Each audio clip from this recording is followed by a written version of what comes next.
दोस्तों इस वीडियो के अंदर हम देखेंगे कि बजाज फिनसर्व से पर्सनल लोन लेने का सही प्रोसेस क्या है, किस तरह से हम ऑनलाइन पर्सनल लोन के लिए अप्लाई कर सकते हैं। अगर हम बजाज फिनसर्व से पर्सनल लोन लेते हैं तो मुझे इंटरेस्ट रेट क्या चार्ज की जाएगी, साथ में कितना का ईएमआई बनेगा, कितने दिनों के लिए ले सकते हैं, कौन कौन से डॉक्यूमेंट हमको चाहिए, सारी चीजें डिटेल में देखेंगे। इसके अलावा काफी सारे लोग बजाज फिनसर्व से पर्सनल लोन लेने के लिए जाते हैं, वहां पर अप्लाई करते हैं और उनका लोन एप्लीकेशन इंस्टेंट रिजेक्ट कर दिया जाता है, उनको लोन वहां पर में नहीं मिलते।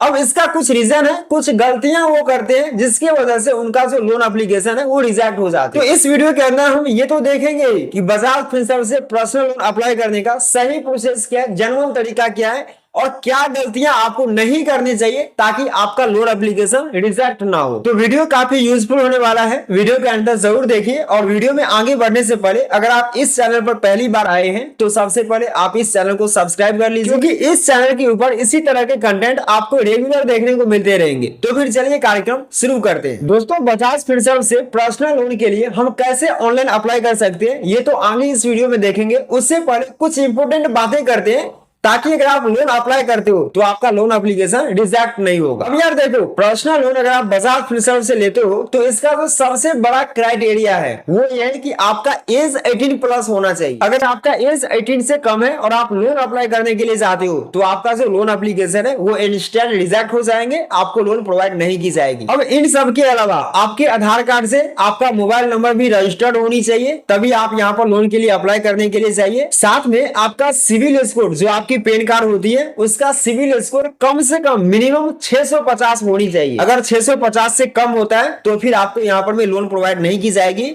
इसके अलावा आपके पास एक मंथली इनकम सोर्स होनी चाहिए, मतलब कि कोई ना कोई इनकम आपके पास होनी चाहिए। चाहे तो आप कहीं पर में जॉब करते हो तो आप अप्लाई कर लीजिए, या फिर आप सेल्फ एम्प्लॉयड हो, आपका खुद का कोई बिजनेस वगैरह है, कोई शॉप है, तभी आप यहाँ पर में लोन के लिए अप्लाई कीजिए और तभी आपका लोन भी यहाँ पर में अप्रूव होंगे।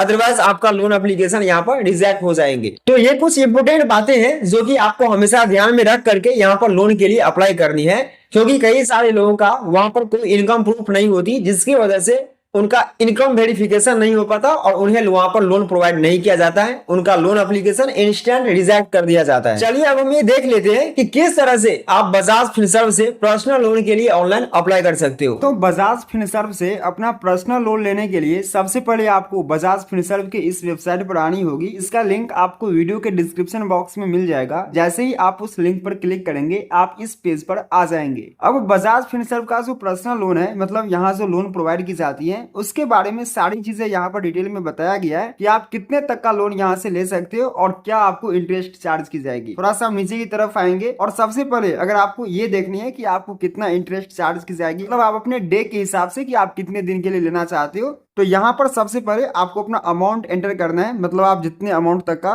लोन यहाँ पर में लेना चाहते हो तो अपना अमाउंट एंटर करेंगे और अमाउंट एंटर करने के बाद नीचे में आप देखोगे आपको यहाँ पर ईयर सिलेक्ट करने के लिए बोला जाता है, मतलब मंथ सिलेक्ट करने के लिए बोला जाता है। जैसे कि आप 24 मंथ के लिए लेना चाहते हैं, 36 मंथ के लिए, 40 मंथ के लिए या फिर 60 मंथ के लिए, वो चीजें आपको यहाँ पर सिलेक्ट कर लेनी है। और वो आप जैसे ही सिलेक्ट करोगे अपना अमाउंट एंटर करके तो आपको यहाँ पर सारी डिटेल मिल जाएगा। ये दिन के लिए अगर आप यहाँ पर लोन लेते हो तो आपका कितना ईएमआई बनेगी, कितना आपसे इंटरेस्ट चार्ज की जाएगी, तो सारी चीजें आप यहाँ से देख सकते हो। हालांकि कुछ चीजें मैंने आपको वीडियो के स्टार्टिंग में भी बता दिया था, लेकिन लोन लेने से पहले आप खुद से भी यहाँ पर अच्छे से सारी चीजें देख लेनी है। इसके अलावा नीचे की तरफ आएंगे तो और भी काफी सारे डिटेल आपको यहाँ पर देखने को मिल जाएंगे। तो लोन लेने से पहले आपको खुद से यहाँ पर सारी चीजें चेक कर लेनी है। और लोन अप्लाई करने के लिए यहाँ पर देखेंगे आपको अप्लाई का ऑप्शन मिलेगा, यहाँ पर अप्लाई वाले ऑप्शन पर आपको क्लिक करना है। ऐसे ही अप्लाई वाले ऑप्शन पर क्लिक करते हैं, सबसे पहले अब यहाँ पर आपको अपना मोबाइल नंबर एंटर करना होगा। तो आपको जो भी मोबाइल नंबर देनी है अपना 10 डिजिट का मोबाइल नंबर यहाँ पे एंटर कर देंगे और गेट ओटीपी वाले ऑप्शन पर क्लिक करेंगे। अब जैसे ही गेट ओटीपी वाले ऑप्शन पर क्लिक करते हैं तो आपके मोबाइल नंबर पर बजाज फिनसर्व की तरफ से एक ओटीपी कोड सेंड की जाती है। ऊपर में आप देख सकते हो ओटीपी कोड भी आ गई है। तो अपना ओटीपी कोड यहाँ पर एंटर कर देंगे और ओटीपी कोड एंटर करने के बाद यहाँ से सबमिट वाले ऑप्शन पर आपको क्लिक करना है। तो यहाँ पर मैंने अपना ओटीपी कोड एंटर कर दिया है। सबमिट वाले ऑप्शन पर क्लिक करते हैं और जैसे ही सबमिट वाले ऑप्शन पर आप क्लिक करेंगे आप अगले पेज पर पर आएंगे और अगले पेज पर आने के बाद आपके सामने कुछ इस तरह का इंटरफेस देखने को मिलेगा। यहाँ पर थोड़ा देर आपको वेट करनी होगी और यहाँ पर सबसे पहले अब आपको अपना फुल नेम एंटर करना होगा। तो जो भी आपका फुल नेम होगा अपना फुल नेम यहाँ पर एंटर करना है और अपना फुल नेम यहाँ पे एंटर करने के बाद अब नीचे की तरफ आएंगे और नीचे में आपको दो ऑप्शन मिलेगा। पहला मिलेगा कंटिन्यू विथ ऑटोफिल का और दूसरा जिसमें आपको मैनुअली एंटर करना पड़ेगा। अब ये चीजें है क्या वो मैं आपको सबसे पहले बता देता हूँ। अगर आप यहाँ पर ऑटोफिल वाले इस ऑप्शन को सिलेक्ट करते हैं तो आप जैसे अपना आधार नंबर या फिर पैन कार्ड के नंबर वगैरह देंगे तो आपके सारे एड्रेस वगैरह ऑटोमेटिकली यहाँ पर ले ली जाएगी। वही अगर आप यहाँ पर विदाउट ऑटोफिल को सिलेक्ट करते हैं तो इस केस में आपको अपना एड्रेस और जो भी आपकी डिटेल होगी सारी चीजें आपको मैनुअली फिल करना होगा। तो आपके लिए सबसे बेस्ट यही रहेगा कि आपको यहाँ पर कंटिन्यू विथ ऑटोफिल वाले ऑप्शन को सिलेक्ट करना है। तो यहाँ पर अपना फुल नेम एंटर कर देंगे और यहाँ पर कंटिन्यू विथ ऑटोफिल वाले ऑप्शन पर आपको क्लिक करना है। तो मैंने अपना नेम वगैरह फिल कर दिया। कंटिन्यू विथ ऑटोफिल वाले ऑप्शन पर क्लिक करेंगे और यहाँ पर ऑटोफिल वाले ऑप्शन पर क्लिक करने के बाद आप अगले पेज पर आएंगे जहाँ पर आपको कुछ डिटेल फिल करनी होगी। सबसे पहले उस डिटेल में सबसे पहले तो यहाँ पर आपका नेम वगैरह आ जाते हैं। जो भी आपका जेंडर होगा सबसे पहले अपना जेंडर सेलेक्ट कर लेंगे। जो भी आपका डेट ऑफ बर्थ होगा डेट ऑफ बर्थ यहाँ पर सिलेक्ट करेंगे और जो भी आपके पैन कार्ड के नंबर होगा अपना पैन कार्ड के नंबर यहाँ पर फिल कर देंगे और नीचे की तरफ आएंगे और नीचे की तरफ आने के बाद सबसे पहले आपको अपना एम्प्लॉयमेंट डिटेल्स यहाँ पर फिल करना होगा। मतलब आपका एम्प्लॉयमेंट टाइप क्या है, आप सैलरी पर्सन हो या फिर सेल्फ एम्प्लॉयड हो, यहाँ पर क्लिक करेंगे और यहाँ पर आपको दो ऑप्शन मिलेगा। चाहे तो आप सैलरीड हो तो सैलरी सेलेक्ट करेंगे, सेल्फ एम्प्लॉयड हो खुद का बिजनेस वगैरह कुछ है तो यहाँ पर सेल्फ एम्प्लॉयड सेलेक्ट कर लेंगे। अपना एम्प्लॉयमेंट डिटेल फिल करने के बाद आपका मंथली सैलरी कितना है, मतलब जो भी आपका मंथली इनकम होगा वो आपको यहाँ पर फिल कर देनी है। जो भी आपका करंट रेजिडेंशियल पिन कोड होगा मतलब एरिया का जो भी पिन कोड होगा पिन कोड आपको यहाँ पर फिल करनी है। तो यहाँ पर ये सारे डिटेल को फिल कर देंगे और यहाँ पर देखेंगे कुछ टर्म्स एंड कंडीशन मिलेगा तो इस बॉक्स में आपको टिक मार्क करनी है और इसके बाद यहाँ से कंटिन्यू वाले ऑप्शन पर आपको क्लिक करना है। अब यहाँ पर आपको एक चीजें और ध्यान में रखना है। अगर आप सेल्फ एम्प्लॉयड यहाँ पर सिलेक्ट करते हैं तो आपका जीएसटीएन नंबर होनी चाहिए तभी आपको यहाँ पर लोन प्रोवाइड की जाएगी। अगर आप सैलरीड पर्सन सिलेक्ट करते हो जैसे कि यहाँ पर मैंने सैलरीड मान के चलो सिलेक्ट किया फिर आपको यहाँ पर जीएसटीएन नंबर वगैरह नहीं देना पड़ेगा। सिर्फ आपको मंथली इनकम जो भी पिन कोड वगैरह होगी सिर्फ वही आपको यहाँ पर फिल करना होगा। लेकिन जैसे कि मान लो यहाँ पर मैंने सैलरीड सेलेक्ट किया तो सैलरीड सेलेक्ट करने के बाद आपको यहाँ पर जीएसटीएन नंबर वगैरह नहीं देना होगा। सिर्फ आपको मंथली इनकम वगैरह फिल करना है और फिर आपका लोन का प्रोसेस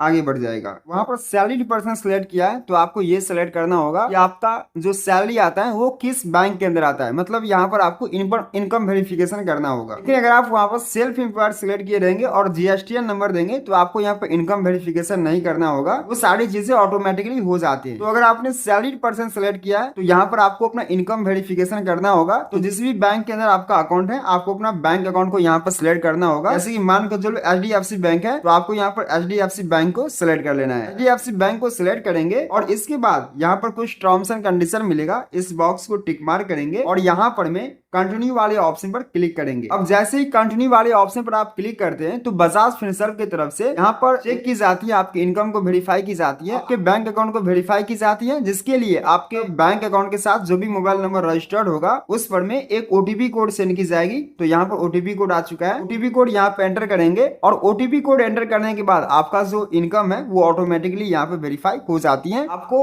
स्टेटमेंट वगैरह देने की जरूरत नहीं पड़ेंगे, ना ही आपको सैलरी स्लिप वगैरह देने की जरूरत पड़ेगी। तो यहाँ पर हम अपना ओटीपी कोड दे दिए हैं और ओटीपी कोड देने के बाद यहाँ पर कुछ टर्म्स एंड कंडीशन मिलेगा, टिक मार्क करेंगे और टिक करके नीचे में आपको सबमिट का ऑप्शन मिलेगा। तो यहाँ से सबमिट वाले ऑप्शन पर में आपको यहाँ पर क्लिक करनी है। अब जैसे ही आप वहाँ पर बैंक अकाउंट को सिलेक्ट करके ओटीपी वेरिफिकेशन के थ्रू यहाँ पर इनकम वेरिफिकेशन करते हैं, उसके बाद आपके सामने कुछ इस तरह का ऑप्शन आते हैं। और मैंने एचडीएफसी बैंक को सिलेक्ट किया हुआ था बट एचडीएफसी बैंक वहाँ पर मतलब सही से काम नहीं कर रही थी, सर्वर वगैरह हो सकता है। तो मैंने दोबारा यहाँ पर स्टेट बैंक ऑफ इंडिया को सिलेक्ट किया तो मेरे सामने यहाँ पर एसबीआई का जो मेरा अकाउंट है वो अकाउंट यहाँ पर में आ चुके हैं। अकाउंट के सारे डिटेल यहाँ पर देखने को मिल जाते हैं। इसी तरह से जो भी बैंक को आप वहाँ पर सिलेक्ट करोगे तो बैंक के डिटेल यहाँ पर आ जाएंगे। बस आपको यहाँ पर बैंक को सिलेक्ट करना होगा कि ये बैंक अकाउंट आपका है या फिर नहीं है। यहाँ पर देखिए आप इसको यहाँ पर टिक मार्क कर देंगे और इसके बाद यहाँ पर में आपको गिव कंसेंट वाले ऑप्शन पर आपको क्लिक करना है। इससे पहले यहाँ पर इस टर्म्स एंड कंडीशन को वो टिक मार्क कर देंगे। मान के चलो यहाँ पर हम इस टर्म्स एंड कंडीशन को टिक मार्क कर देते हैं और इसके बाद नीचे में ये जो गिव कंसेंट का ऑप्शन है, यहाँ पर हम गिव कंसेंट वाले ऑप्शन पर क्लिक करते हैं। अब इसके बाद आप अगले पेज पर आएंगे और अगले पेज पर आने के बाद आप जहां पर भी जॉब करते हो, जो भी आपका ऑफिस का एड्रेस होगा, अपना ऑफिस का एड्रेस को आपको यहाँ पर वेरीफाई करना होगा, फिल करना होगा। अगर मान के चलो आप सेल्फ एम्प्लॉयड सिलेक्ट किए हो तो आपका जो भी बिजनेस है, तो बिजनेस आप कहां पर में करते हो, तो वहां का जो भी एड्रेस होगा वो सारी डिटेल आपको यहाँ पर फिल कर देना है। और अपना एड्रेस यहाँ पर फिल करने के बाद यहाँ से कंटिन्यू वाले ऑप्शन पर आपको क्लिक करना है। अब इसके बाद आप नेक्स्ट पेज पर आएंगे और नेक्स्ट पेज पर आपके क्रेडिट स्कोर के हिसाब से या फिर आपके इनकम के हिसाब से जो भी आपका लोन अप्रूव होगा, जो भी लोन अमाउंट आपके सामने यहाँ पर शो करेंगे और जितने टाइम पीरियड के लिए अप्रूव होगा वो भी आपको यहाँ पर देखने को मिल जाएंगे। अब जैसे कि मेरे केस में यहाँ पर मुझे 8 लाख रुपए का लोन प्रोवाइड किया गया है और वो 60 मंथ के लिए किया गया है। तो इसी तरह से आपके इनकम और सिविल स्कोर के हिसाब से जितना का लोन अप्रूव होगा वो आपके सामने आ जाएंगे और मंथ भी आ जाएंगे, कितने मंथ के लिए आप यहाँ से लोन ले सकते हैं। बस आपको यहाँ पर ओके करनी है। अब यहाँ पर आप देखोगे कि आपको जो लोन यहाँ पर प्रोवाइड की जाती है, तो यहाँ पर 2-3 तरह के लोन आपको प्रोवाइड की जाती है, जिसमें आप सबसे पहले देखोगे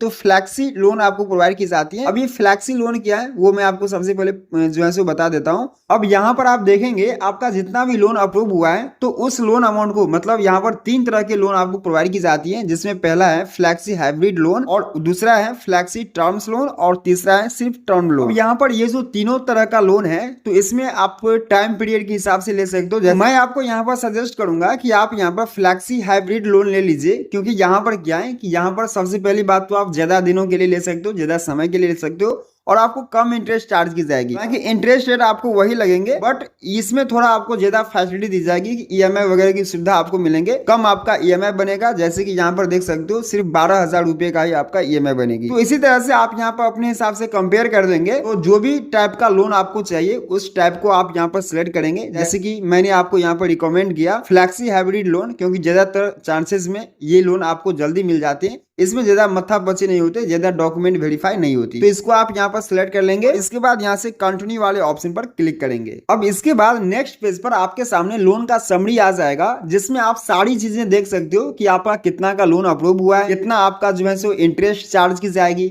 कितने समय के लिए आपको लोन प्रोवाइड की गई है, कितना का ईएमआई बना है, सारी डिटेल आप यहाँ पर चेक कर सकते हो। यहाँ पर ये सारी डिटेल आप देख लेंगे और इसके बाद यहाँ से कंटिन्यू करेंगे। इसके बाद आपको यहाँ पर केवाईसी करना होगा। अब केवाईसी करने के लिए ज्यादा माथा पची नहीं है, बस यहाँ पर कुछ डिटेल आपको फिल करना होगा। जैसे कि सबसे पहले आपसे यहाँ पर पूछा जाता है कि आपका जो एड्रेस है क्या आप इसी एड्रेस पर रहते हैं, तो आपको यहाँ पर यस कर देनी है। साथ में एडिशनल डिटेल में आपको फादर्स नेम वगैरह फिल करना होगा और फैमिली मेंबर में और किसी का नेम आपको यहाँ पर एंटर करना होगा। तो आप चाहे तो फादर के नेम एंटर कर सकते हो, मदर का नाम एंटर कर सकते हो, साथ ही स्पाउस नेम वगैरह भी आप एंटर कर सकते हो। तो जिसका भी नेम आप देना चाहते हैं उसका नेम वगैरह आपको यहाँ पर फिल कर देनी है और फिर आपका केवाईसी यहाँ पर कंप्लीट हो जाते हैं। अब अगले पेज पर आपको बैंक अकाउंट को वेरीफाई करना होगा, जिस भी बैंक अकाउंट के अंदर पैसा चाहिए। तो यहाँ पर आपको ऐड बैंक अकाउंट वाले ऑप्शन पर क्लिक करना है और इसके बाद यहाँ पर में कंटिन्यू वाले ऑप्शन पर आपको क्लिक करना है। अब बैंक अकाउंट को ऐड करने के लिए आपको जो भी बैंक अकाउंट मतलब यहाँ पर में देना है, जहां पर भी आपको पैसा मंगाना है, तो जो भी अकाउंट होल्डर नेम होंगे, अकाउंट होल्डर नेम यहाँ पर, आईएफएससी कोड यहाँ पर और अकाउंट नंबर यहाँ पर, अकाउंट का टाइप क्या है, सेविंग या फिर सैलरी, वो आपको यहाँ पर सिलेक्ट करना है। तो अपने अकाउंट के सारे डिटेल यहाँ पर फिल कर देंगे। देन यहाँ से कंटिन्यू वाले ऑप्शन पर क्लिक करेंगे। इसके बाद फाइनली आपका जो लोन अप्लाई करने का जर्नी है वो कंप्लीट हो जाते हैं। बस आपको यहाँ पर थोड़ा देर वेट करना होगा, आपका डॉक्यूमेंट वगैरह वेरीफाई की जाती है और जो भी लोन का मतलब जो भी एप्लीकेशन नंबर वगैरह होगा वो सारी चीजें आपको यहाँ पर मिल जाते हैं। साथ में इस लोन से रिलेटेड कोई भी अगर आपको मतलब कस्टमर केयर की तरफ से जो आपको कॉल करेंगे उसका नंबर वगैरह भी सारी चीजें यहाँ पर मेंशन की गई कि कौन आपसे कांटेक्ट करेंगे। क्योंकि यहाँ पर एप्लीकेशन सबमिट करने के बाद बजाज फिनसर्व की तरफ से कोई भी एग्जीक्यूटिव आपसे संपर्क करेंगे, ये सारी चीजें आपको यहाँ पर ध्यान रखनी है। फाइनली आपका एप्लीकेशन सबमिट हो चुके हैं, सारे काम आपका हो गए। बस आपको यहाँ पर अब कुछ भी नहीं करना है, आपको वेट करनी है। जैसे आपका डॉक्यूमेंट वगैरह वेरीफाई हो जाती है तो जो भी आपका लोन अमाउंट होते हैं वो आपके बैंक अकाउंट के अंदर सेंड कर दी जाती है। तो इसी तरह से आप बजाज फिनसर्व पर्सनल लोन के लिए अप्लाई कर सकते हो। जो भी आपका लोन अमाउंट होते हैं, जैसे आपका इनकम वेरिफिकेशन, डॉक्यूमेंट वेरिफिकेशन, सारी चीजें हो जाते हैं तो आपका जो लोन अमाउंट होते हैं वो लोन अमाउंट आपके बैंक अकाउंट के अंदर ट्रांसफर कर दी जाती है। आई होप आप सब कुछ समझ गए होंगे। अगर आपके मन में किसी भी तरह का कंफ्यूजन है तो आप नीचे कमेंट बॉक्स में जरूर पूछिए। चलिए मिलते हैं नेक्स्ट वीडियो में बहुत जल्द, तब तक के लिए टेक केयर, बाय बाय।